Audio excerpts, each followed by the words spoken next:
500 বৎসর আগে জান্নাতে যাবে মা বোনরা পুরুষের।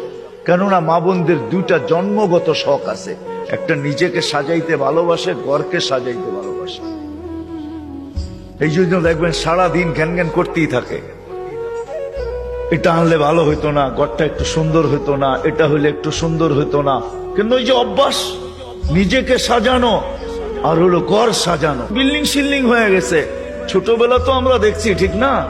কি বলেন, মাটির ঘর, এটা জেনে কি বলে, উঁচা থাকতো না, উঁচা, তাই কি বলে, হ্যাঁ পীরা, পীরা, হ্যাঁ এটাকে সপ্তাহে লেপতো, ঠিক না? ওটার ভিতরে আবার ফুল আঁকতো, ঠিক না? হায় হায় হায়, সব।